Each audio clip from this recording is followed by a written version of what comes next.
First, let me say thank you for coming out today and good afternoon.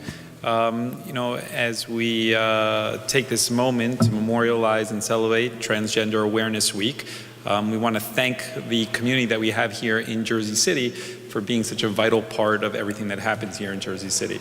I would point out that over the last couple of years, our administration has really prided itself on making sure that we are one of the most inclusive communities in the entire state, if not the entire country. And you've seen that in our actions more than our words, whether it's a ranking on the equality indexes that puts Jersey City at the top of the state of New Jersey year after year after year, or it's changing our health care to make sure that trans employees here in Jersey City have better access, and leading the way for the entire state on that. So we're proud of what we've done. There's always more that we can do, and that's why it's really great to have terrific partners like Hudson Pride and, of course, the Executive Director, Michael Billy. He's really been a terrific advocate for the entire community here in Jersey City. The most important thing about him that I want to point out is that he's not only focused on the LGBTQ community, he really is an advocate for all communities in Jersey City and making sure that those that don't always have a voice have somebody advocating for them. You hear the word awareness a lot. It's important to note that our concept of sexuality and gender is rapidly evolving. And what we understand about each other in terms of gender and sexuality will seem so old and out of place in years to come. It's important to recognize that we're only one generation away from LGBT being only gay or queer or lesbian and having it be listed as a mental disorder.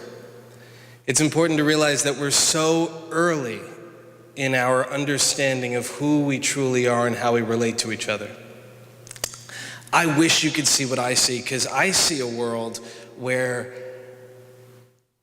we operate in such a way where we're recognizing each other as more than just the boxes that we need to identify with now.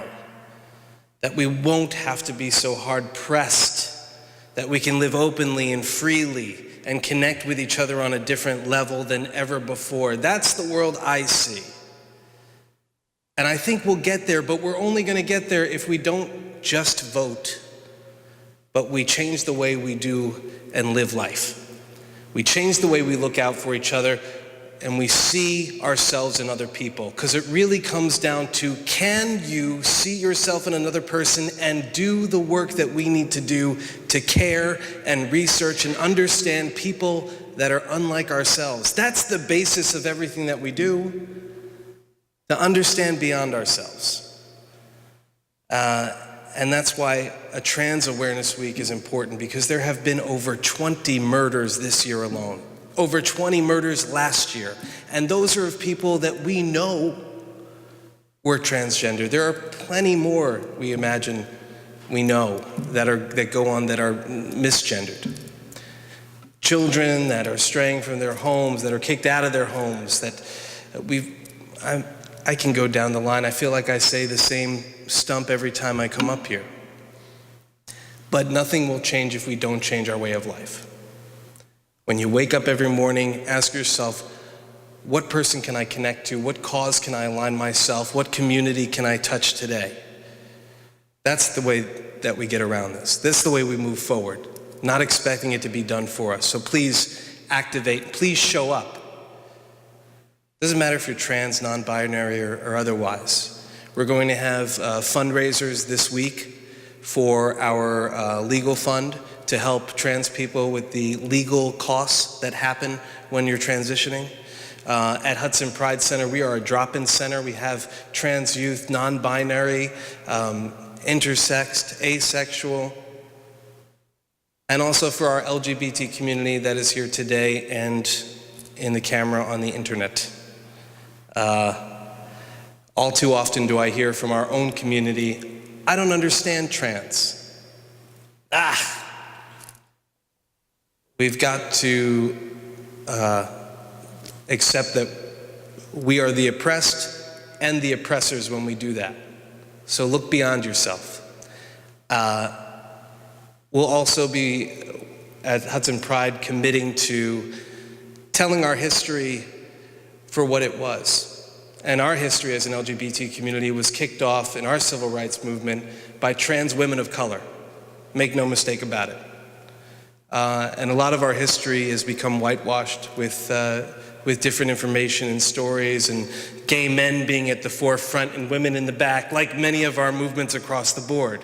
But our commitment, again, is to retell that story the way it was and appreciate and hold up our trans community as they should be. I remember starting my journey. I remember starting it. It was just a blessing. It was a blessing, but to come to find out, you know, officially, like, I identified as a trans man over 13 years. And officially coming out 13 years, I'm so sorry. I'm so sorry. The fact that coming out officially on social media, it was hard. You know, I thought, because I was going by the name of Marcus at the time, I was going to do names. And one thing that I know of, you know, one thing I really know of, that I knew I was going to get bashed right then and there. I knew I was going to get disliked right then and there. And I know I have people disliking me today, and I know I have people that don't really have respect for trans people today. I stay to myself for a reason, because I know how society is today and how our trans people are getting hurt today, you know, and I stayed out of the way to have myself positive in my head and stay strong, and, you know, I heal as I speak today, because I dealt with nothing but discrimination. I dealt with nothing but fights. I dealt with everything. School, politician. I dealt with schools, like, when I was in high school. I remember being bothered. I was a bother to the security guards. Every time I walked, they had something to say, or they would just start with me out of nowhere, you know. Anytime I reported it, the school did not believe me, you know. And I remember coming out in 2015 officially as trans. A lady commented underneath my video, "You should be ashamed. You should be ashamed of yourself." And the video got reported. So I posted back up, it got reported again. So I just stopped posting up the video. That just showed me how people are today and how people are careless today, you know. I dealt with the fact that I've been harassed. I've been in a position where I didn't stand. But you want to know something? I fought through it. I was willing to just back down. And I wasn't able to back down because, like I said, I have a reason to step over any mistakes I did to fix it. And myself being trans was just hard. Now that I live with family and having a mother who has negative opinions to this day, I mean, saying that she doesn't have anything against trans people, it's not an understanding to her. She doesn't really understand. And having that person tell me that she doesn't understand me, and tells me that she doesn't understand her child, you know. And I don't get the love and the support. Even though I walk around the house with a beard, that's not enough support that I want, you know. As much trans people can't really say that they're happy because of their surroundings. My surroundings, and I had to close my surroundings, being either eliminating the negativity that I was surrounded.